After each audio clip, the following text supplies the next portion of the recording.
అందరికీ నమస్కారం. నా పేరు doctor Ramya Gayatri, consultant homeo physician at Sathyasai homeo clinic. ఈరోజు మనము గట్ హెల్త్ గురించి మాట్లాడుకోబోతున్నాము. మనలో చాలామందికి కీళ్ళ నొప్పులు, మేబీ రుమటాయిడ్ ఆర్థరైటిస్ కావచ్చు, ఇన్ఫ్లమేటరీ ఆర్థరైటిస్ కావచ్చు, ఎర్లీ మార్నింగ్ లేవంగానే జాయింట్స్ దగ్గర పట్టేసినట్టు అనిపించడము, కీళ్ళ నొప్పులు, అలాగే గ్యాస్ట్రిక్ ప్రాబ్లం, కడుపు ఉబ్బరము, ఆకలి లేకపోవడము, మలబద్ధకం, కాన్స్టిపేషన్, వీటన్నిటితోనూ చాలామంది ఈ మధ్యకాలంలో సఫర్ అవుతున్నారు. సో గ్యాస్ట్రిక్ ప్రాబ్లంకి ఒక ట్యాబ్లెట్, జాయింట్ పెయిన్స్కి ఒక ట్యాబ్లెట్, ఇలా 2-3 ట్యాబ్లెట్స్ కలిపి కొంతమంది వాడుతూ ఉండొచ్చు. అసలు వీటన్నిటికీ గల కారణం ఏంటో ఈరోజు మనం చెప్పుకోబోతున్నాము. రీసెంట్గా జరిగిన రీసెర్చ్లో తెలిసింది ఏంటంటే, ఇన్ఫ్లమేటరీ ఆర్థరైటిస్ ఆర్ రుమటాయిడ్ ఆర్థరైటిస్కి మెయిన్ రీజన్ ఏంటంటే గట్ హెల్త్ సరిగ్గా లేకపోవడం. గట్ హెల్త్ గురించి ఈరోజు మనం మాట్లాడుకోబోతున్నాం. మన పేగులో మంచి బ్యాక్టీరియా, చెడు బ్యాక్టీరియా 2 రకాలు ఉంటుంది.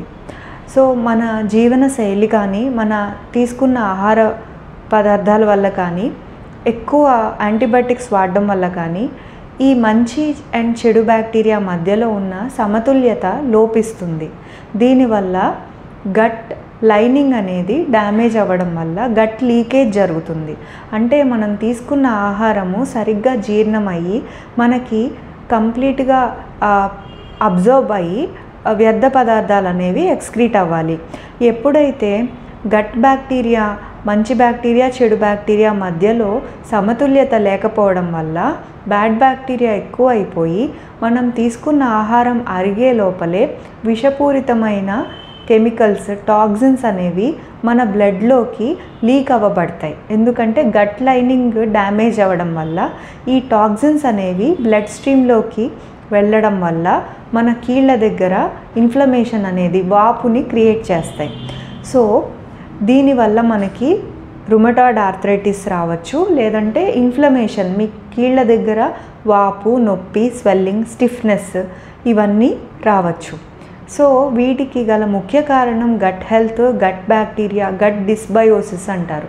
అంటే మంచి బ్యాక్టీరియా, చెడు బ్యాక్టీరియా మధ్యలో సమతుల్యత లేకపోవడం వల్ల ఇది వస్తుంది. దాన్నే గట్ డిస్బయోసిస్ అంటారు. సో ఇప్పుడు మనం ఏం చేయాలి?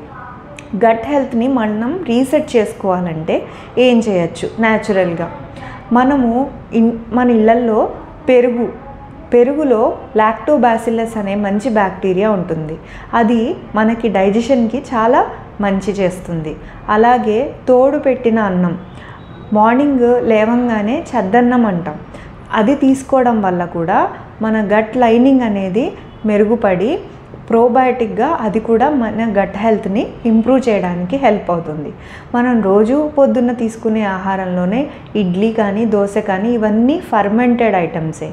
సో పులవబడిన ఐటమ్స్లో మంచి బ్యాక్టీరియా అనేది మనకి లభిస్తుంది. దీనివల్ల న్యాచురల్లీ మనం ప్రోబయాటిక్స్, అవిసె గింజల పౌడర్, ఇది కూడా మనం మజ్జిగలో కలుపుకొని తాగొచ్చు. సో ఇలాంటి మంచి ప్రోబయాటిక్స్ మనం తీసుకోవడం వల్ల మన గట్ హెల్త్ అనేది మెరుగుపడుతుంది. ఇంకా హోమియోపతి యొక్క విధానం ఎలా ఉంటుంది? హోమియోపతి వైద్య విధానంలో మీకు రుమటాయిడ్ ఆర్థరైటిస్, కీళ్ళ నొప్పులు, అలాగే గ్యాస్ట్రిక్ ప్రాబ్లము, ఇలా హెడేక్, తరచుగా తలనొప్పి రావడం, ఇట్లా 2-3 సిస్టమ్స్కి సంబంధించి మీకు సిమ్టమ్స్ ఉన్నప్పటికీ మీరు అన్ని సిమ్టమ్స్ మీ హోమియోపతి డాక్టర్తో వివరంగా చెప్పినట్టయితే మీ కాన్స్టిట్యూషన్కి సంబంధించి మనం ఒక మంచి మెడిసిన్ ఇవ్వడం జరుగుతుంది.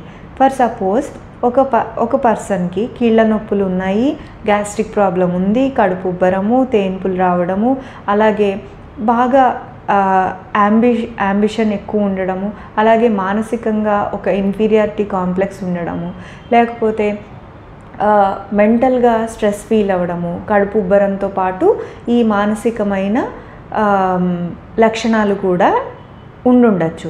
సో ఇలాంటి వ్యక్తులకి మనము మానసికమైన లక్షణాలు, శారీరకమైన లక్షణాలు, వీటన్నిటినీ కలిపి బేస్ చేసుకొని మనం ఒక కాన్స్టిట్యూషనల్ మెడిసిన్ అనేది ఇస్తాము.